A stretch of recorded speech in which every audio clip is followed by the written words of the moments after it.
But first, right now, here at 11 o'clock as we come on the air, we begin with breaking news. The Vigil in Minneapolis at nightfall tonight as the governor of Minnesota has put the National Guard on standby. From the air, you can see clearly the candlelight circle right there on your screen, so visible, near the site where 37-year-old Renee Good was shot and killed this morning in her van by an ICE agent.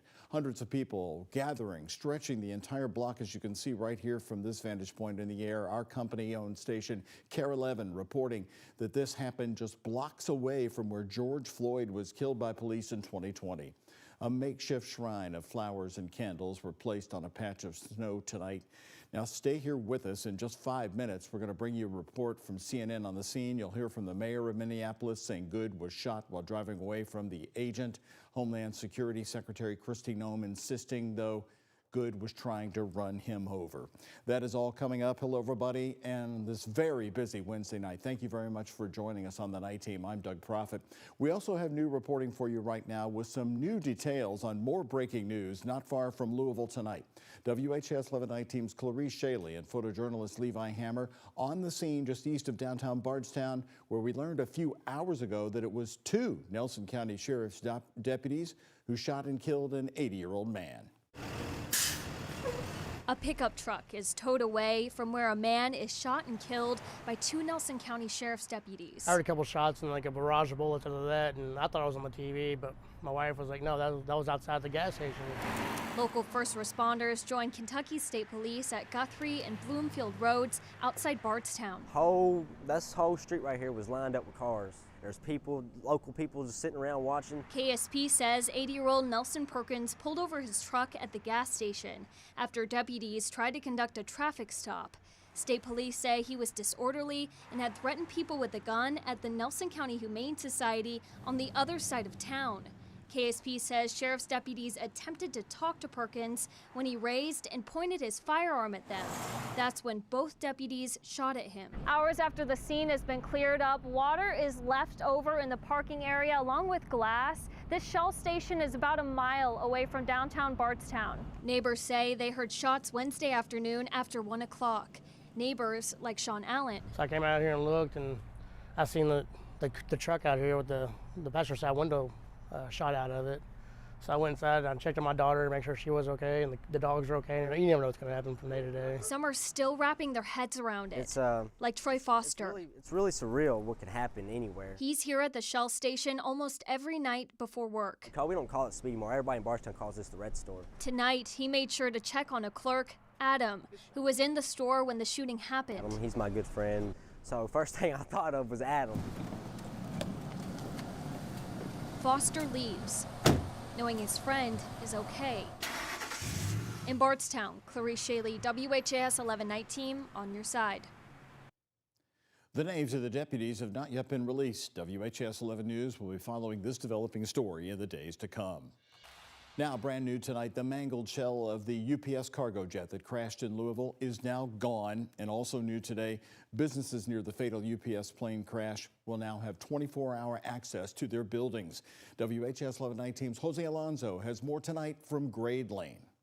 The new video released this week from the police chopper, now more than 2 months after the fatal UPS Flight 2976 crash that took the lives of 15 people. What's left of that jet is gone. There were workers on site all through those holidays, Christmas Day, New Year's Day, where people were working on site to get things done. All the plane crash debris is off site, and that was one of those check boxes that we've been waiting for. That just happened yesterday. Executive Director of Louisville Metro Emergency Services, Jody Myman, says the airplane debris is now in Texas. He also made an important announcement impacting business owners near the crash site, like Adam Bland with Quantum Inc. We should be back with 24-hour access starting Wednesday next week.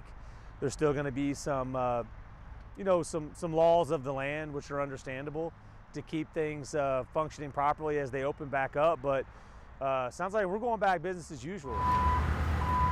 Previously, Bland's team has been working the limited hours that city government put in place, but now there's some relief for his dedicated employees. Myman says the only access point is going to be north on Grade Lane off of Outer Loop. But once you get to Don Hudson Boulevard, you will still see this police blockade because the entire road is still not accessible to the public. There is still some restrictions, but we are going to allow them to come and go to accept deliveries. Bland is thankful for the city's commitment to local companies like his. The LMPD, to the fire department, both the majors that we've been working with, certainly LG&E, and all the folks that have been back there trying to put this thing back together so we can keep people working, earning money for their families. Although there's a sense of normalcy coming back, Bland says there isn't a day they don't think about the lives lost in November.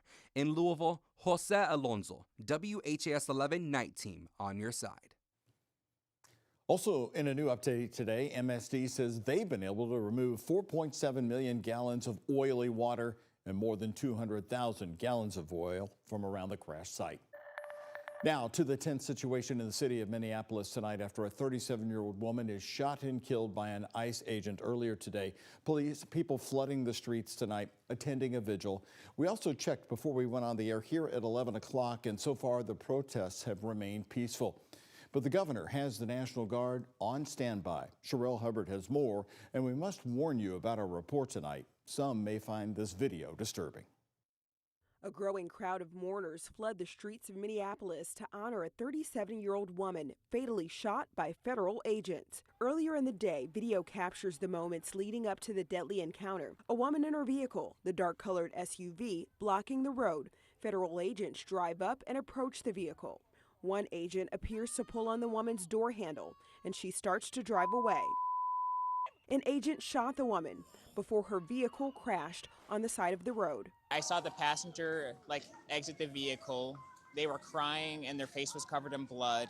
The agents on the scene were shouting, "No pulse, no pulse." Department of Homeland Security Secretary Kristi Noem said the woman attacked ICE officers with her car. This appears as an attempt to kill or to cause bodily harm to agents, an act of domestic terrorism. Noem went on to say one of the officers involved in the shooting was previously dragged by a car in a separate incident in June. Minnesota's governor calling the killing senseless. Do you have no decency? We have someone dead in their car for no reason whatsoever. A community in mourning. The mayor of Minneapolis slamming DHS. They are already trying to spin this as an action of self-defense. Having seen the video of myself, I want to tell everybody directly, that is bull. I'm Sherelle Hubbard reporting.